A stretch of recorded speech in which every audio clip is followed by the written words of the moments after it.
Friends, आप लोग सभी जानते हैं कि साइट पे जब कंक्रीट आता है उनका क्यूब भरना पड़ता है, बट आप क्या एज पर आईएस कोड के हिसाब से क्यूब का सैम्पलिंग करते हैं, इनका क्यूरिंग करते हैं, इसका टेस्टिंग करते हैं, एक्सेप्टेंस क्राइटेरिया क्या है, ये सभी हम एक सिंगल वीडियो में आपका डिटेल्स में डिस्कस करते हैं और आईएस कोड का हिसाब से एक एक पॉइंट आपको सामने रखते हैं जो आप सीखने में आपको बहुत ही हेल्प हो जाएगा। ओके, पहले स्टार्टिंग करने से पहले हम 3 आईएस कोड के बारे में आपको मेंशन किया है मैंने, आप वीडियो में देख सकते हैं। प्रोसीजर ऑफ सैम्पलिंग IS 1199 बहुत ही एक इंपॉर्टेंट आईएस कोड है, ये आईएस कोड के बारे में आपको जानकारी बहुत जरूरी है। सैंपल टेकन, सैंपल जो प्रोसीजर होता है, कितना नंबर आपको सैंपल होना चाहिए, जो IS 45 के हिसाब से आपको होना चाहिए, और सैंपल होने के बाद उनका टेस्टिंग होता है, उनको कौन सा आईएस कोड के हिसाब से होना चाहिए, वो है IS 516। ओके, अब सैम्पलिंग करना है। सैम्पलिंग मतलब क्या है, क्यूब को भरना है, क्यूब को साइड पे सैम्पलिंग करना है। वो सैम्पलिंग होता है टोटल क्वांटिटी का ऊपर। ओके, कंक्रीट क्वांटिटी हम इधर MQ में दिया है और सैंपल नंबर हम इधर डाला है। ओके, अगर साइट में कंक्रीट 1 से 5 MQ तक आया है तो उनको सैंपल नंबर 1 होना चाहिए, और 6 से लेके 15 तक 2 होना चाहिए, 16 से लेके 30 तक 3 होना चाहिए, 31 से लेके 50 तक 4 होना चाहिए, एंड 51 एंड एबव के लिए 4 + 1 सैंपल होना चाहिए। 1 सैंपल का मतलब है हर 50 MQ एडिशनल में 1 सैंपल होना चाहिए। ओके, मतलब 50 MQ आपका है तो 50 MQ के लिए आपको 4 सैंपल होना चाहिए, तो नेक्स्ट 50 MQ के लिए तो आपको 1 सैंपल होना चाहिए। ओके, मतलब 100 MQ है तो 4 + 1 मतलब 5 सैंपल आपको होना चाहिए। ऐसे हर एडिशनल सैंपल में हर 50 MQ में 1 सैंपल होना चाहिए। अभी इंपॉर्टेंट नोट है, 1 सैंपल मतलब कितना क्यूब होता है। 1 सैंपल मतलब 3 टेस्ट स्पेसिमेन, मतलब 3 नंबर क्यूब को हम लोग 1 सैंपल करते हैं। एक चीज़ ध्यान में रखिएगा, जो मैंने टेबल बनाया है एज पर आईएस कोड का हिसाब से, IS 45 के हिसाब से, और ये टेस्टिंग जो सैंपल लिया है मैंने ओनली फॉर 28 डेज, ये हमने लिख दिया है 28 डेज के लिए मैंने ये सैंपल प्रिपेयर किया है। ओके फ्रेंड्स, अभी हम लोग जानते हैं कि एडिशनल सैंपल हम लोग क्यों लेते हैं और क्यों लेना चाहिए। चलिए अभी जानते हैं कि एडिशनल सैंपल हम लोग इसलिए लेते हैं कि 7 डेज का जो स्ट्रेन है वो जानने के लिए हम लोग एडिशनल सैंपल लेते हैं। सेकंड क्या है, अगर फॉर्मवर्क को रिमूव करना है, कौन सा टाइम पे रिमूव करना है, तो उसके लिए भी हम लोग एडिशनल सैंपल का टेस्टिंग करके जान लेते हैं उसका स्ट्रेन क्या है, उसका उससे फॉर्मवर्क रिमूव करते हैं। थर्ड क्या है, डिटरमिनिंग क्यूरिंग ड्यूरेशन, कभी कभी क्यूरिंग को एक्सटेंड करना पड़ता है। सो अगर स्ट्रेन आपको गेन नहीं हुआ और हम लोग उस 7 डेज में स्ट्रेन टेस्ट किया, 7 डेज टेस्ट किया, उनका रिजल्ट बराबर नहीं आया, तो क्यूरिंग को हम ड्यूरेशन को एक्सटेंड करना पड़ेगा। तो इसी के लिए भी एडिशनल क्यूब का जरूरत पड़ता है। एंड क्यूब का जो एक्सटर्नल मेथड में उनका स्ट्रेंथ निकलते हैं, उनके लिए भी एडिशनल सैंपल का जरूरत पड़ता है। सो आपको एडिशनल सैंपल लेने से पहले ये रिक्वायरमेंट का अगर जरूरत है तो आप ध्यान रखते हुए एडिशनल सैंपल लीजिएगा। ओके फ्रेंड्स, अभी हम लोग जानते हैं क्यूब का स्पेसिफिकेशन क्या है। क्यूब का साइज होना चाहिए 150 × 150 × 150 mm। ओके, इनका टॉलरेंस क्या होना चाहिए, इनका टॉलरेंस होना चाहिए, डिस्टेंस जो रहता है, इनका जो डिस्टेंस है, ये डिस्टेंस 150 का है तो 150 + 0.2 mm का होना चाहिए। इनसे ज़्यादा या उनका कम होने से ये क्यूब हम लोग यूज़ कर नहीं सकते हैं। इंटरनल फेस जो है, इनका इंटरनल फेस जो है टॉप एंड बॉटम में 90 डिग्री एंगल होना चाहिए और ±0.5 डिग्री होना चाहिए। मतलब क्या है, ये जो एंगल है ये 90 डिग्री एंगल है। ओके, ये 90 डिग्री एंगल में आपका नीचे भी 90 डिग्री एंगल है, ये 90 डिग्री एंगल में आपको एंगल का वेरिएशन 0.5 डिग्री तक होना चाहिए ±, इससे ज़्यादा एक्सेप्टेबल नहीं है।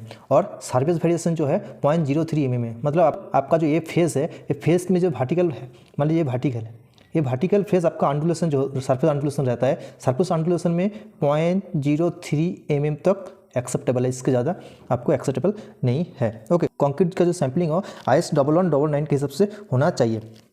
Concrete sample shall be taken from mixer directly. आप कंक्रीट का जो सैंपल है आप मिक्सर जो है वो मिक्सर से डायरेक्ट आप ले सकते हैं, या जो आपको साइट पे जो डिपॉजिट हो रहा है, कास्टिंग हो रहा है, कास्टिंग के टाइम में आपको सैंपल ले सकते हैं। जो बैच का वॉल्यूम है 0.02 क्यूबिक मीटर से कम होगा तो सेम बैच का आप सैंपलिंग कर नहीं सकते हैं। ओके, तो ये आपका क्राइटेरिया है। और सैंपलिंग के टाइम में एक चीज़ आपको ध्यान में रखना पड़ेगा कि जब भी आप सैंपलिंग करते हैं तो आप कोई फ्लैट सरफेस में सैंपलिंग ले नहीं सकते। क्लियरली मैंने कंसर्न किया था कि आप फ्लैट सरफेस में सैंपलिंग आप ले नहीं सकते हैं, और सैंपल को आप ऐसा मटेरियल का लेना है जिसमें जो नॉन एब्जॉर्बेंट है, जो मटेरियल का जो कंक्रीट का जो वाटर है वो आप एब्जॉर्ब कर नहीं सकते। ओके, अभी हम लोग कैसे सैंपलिंग करना है वो भी सीख लिया है। अभी हमको जानना है सैंपलिंग लेने के बाद कैसे हम इसको मार्किंग करना है। सैम्पलिंग रेडी होने के बाद, क्यूब भरने के बाद इनका ऊपर डेट ऑफ कास्टिंग लिखना चाहिए, कौन सा डेट में आपने कास्टिंग किया, मिक्स प्रोपोर्शन क्या है वो लिखना चाहिए, और गेट ऑफ कंक्रीट अगर M20 है M30 है वो आप लिख लीजिएगा। लोकेशन है, कौन सा लोकेशन में आप स्ट्रक्चर है वो स्ट्रक्चर का लोकेशन, और स्ट्रक्चर का नाम क्या है, कैंसर क्या कंपोनेंट है, राफ्ट है, बीम है, स्लैब है, क्या है आप लिख लीजिएगा। और मिक्सर कौन सा लोकेशन से आया है, मतलब अगर कोई भी प्रोजेक्ट में 2-3 बैचिंग प्लान है तो बैचिंग प्लान का कौन सा बैचिंग प्लान से आया है वो क्लियरली मेंशन करना चाहिए। तो ये क्यूब का फ्रेश कंक्रीट का ऊपर आपको ये मार्क डालना है। तो आपने ये भी सीख लिया है कैसे मार्क में क्या क्या चीज़ होना चाहिए। ओके फ्रेंड्स, अभी आप सीख लीजिए कि कंक्रीट लेने के टाइम में, फिलिंग के टाइम में क्या क्या करना पड़ता है। अभी क्यूब का जो है इनका 150 mm का इनका हाइट है, तो इनको क्यूब को 3 लेयर में हमको सैम्पलिंग करना है, मतलब लगभग 50 mm का एक लेयर होता है, और हर एक लेयर में 35 नंबर स्ट्रोक होता है। जो टैंपिंग रॉड होता है, टैंपिंग रॉड में से हम टैंपिंग करते हैं तो 35 नंबर्स पर लेयर में आपको टैंपिंग करना है और यूनिफॉर्मली टैंपिंग करना है। मतलब आपका एक क्यूब का जो ये फेस है, आपने क्यूब भर रहा है तो ये फेस है, तो ऐसे आपको पहले आउटसाइड में क्यूब प्रॉपरली आपको टैंपिंग कर लेना है और धीरे धीरे इनसाइड में आपको टैंपिंग कर लेना है। ये हो जाना चाहिए पर लेयर 35 नंबर। पर लेयर में 35 नंबर आपको टैंपिंग होना चाहिए। बट उसके बाद टोटल टैंपिंग होने के बाद आपको थोड़ा सा आउटसाइड जो फेस है, आउटसाइड में थोड़ा सा आप टैंपिंग कर सकते हैं आउटसाइड से। साइड में आप टैंपिंग करने के बाद तो अंदर जो वाइड है ये बाहर आ जाएगा, प्रॉपर्ली कॉम्पैक्ट हो जाएगा है। और 24 आवर्स के बाद क्यूब को डिमोल्ड भी कर दिया है। इस जो पानी में आप रखेंगे वो पानी properly clean and fresh water होना चाहिए, इसमें कोई ऑयल या कुछ डस्ट ये सब होना नहीं चाहिए। और टेम्परेचर जो है 27 डिग्री +- 2 डिग्री का होना चाहिए। ये कंट्रोल करना बहुत ही इंपॉर्टेंट होता है, क्योंकि इसका ऊपर कंक्रीट का जो स्ट्रेंथ है वो प्रॉपर्ली मेंटेन होता है। और क्या होना चाहिए, जो कंक्रीट का जो क्यूब हार्ड हमने बनाया, जो क्यूरिंग टैंक हमने बनाया, वो क्यूरिंग टैंक पार्ट 7 डेज में आपको क्लीन होना चाहिए प्रॉपर्ली, और वाटर जो है वाटर चेंज होना चाहिए। तो आपको एक टेम्परेचर रजिस्टर मेंटेन करना है कि दिन में आपको कौन सा टाइम में टेम्परेचर क्या है। मान लीजिए सुबह हमने टेम्परेचर वाटर का ले लिया, फिर लंच के बाद ले लिया और शाम पे ले लिया, तो एक आपको टोटल आपका टेम्परेचर रिकॉर्ड करना है, कौन सा टाइम में टेम्परेचर अप डाउन हो रहा है। ये क्यूरिंग का ये मेन चीज़ है और इनको आपको बहुत ही इंपॉर्टेंट है, आपको ध्यान में रखना चाहिए। फुलफिल होने के बाद अभी इनका टेस्टिंग करना है। 7 डेज या 20 डेज के बाद क्यूरिंग टैंक से क्यूब को निकालने के बाद इसको सरफेस ड्राई करना है। सरफेस ड्राई होने के बाद इनका डायमेंशन चेक करना है। अगर डायमेंशन 150 प्लस 0.2 mm है तो ये एक्सेप्टेबल है। इनके बाद हर एक क्यूब का वेट लेना है और इसको नोट डाउन करके रखना है। वेट लेने के बाद क्यूब को सीटेम मशीन में प्लेस करना है और इनको कंटिन्यूसली लोड अप्लाई करना है। और लोड जो रहेगा इनका रेट होता है 140 kg पर स्क्वायर सेंटीमीटर इन आवर में। लोड देने के बाद जो टोटल लोड आएगा किलो न्यूटन में, उनको कैलकुलेशन करना है। कॉम्प्रेसिव स्ट्रेंथ क्या होता है ना, apply load by area kilo Newton में। मैंने जो क्यूब टेस्ट किया था उनका किलो न्यूटन में लोड आया था 399।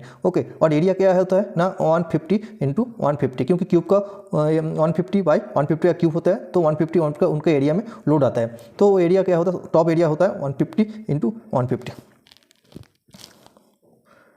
तो 399 × 1000, 1 kilo newton equal to 1000 newton. तो हमको न्यूटन में लेके आना है, न्यूटन में लिया मतलब इंटू 1000, और नीचे 150 × 150 न्यूटन पर मिलीमीटर स्क्वायर। न्यूटन में लेके आ गया क्योंकि मैं 1000 से मल्टीपल किया, और नीचे मिलीमीटर ऑलरेडी है। सो कैलकुलेशन करने से आपको आ जाएगा 17.73 न्यूटन पर mm स्क्वायर। रिजल्ट आएगा 3 स्पेसिमेन का, जो 1 सैंपल है, तीनों का एवरेज रिजल्ट निकालना पड़ता है। तो तीनों का एवरेज पहले निकाल लीजिएगा, और इंडिविजुअली जो रिजल्ट है, इंडिविजुअल रिजल्ट के साथ एवरेज का जो वेरिएशन है वो 50% से ज़्यादा होना नहीं चाहिए। तो 50% ज़्यादा अगर हो गया तो जो हम लोग क्यूब टेस्ट किया है वो वैलिड नहीं है। तो सेम स्ट्रक्चर का आपको डिमोलाइज करना है या कुछ फर्दर में एनडीटी वगैरह टेस्ट करना है। फ्रेंड्स, यही था आज का वीडियो, और काइंडली सब्सक्राइब और लाइक एंड शेयर कर दीजिए माई वीडियो। Thank you.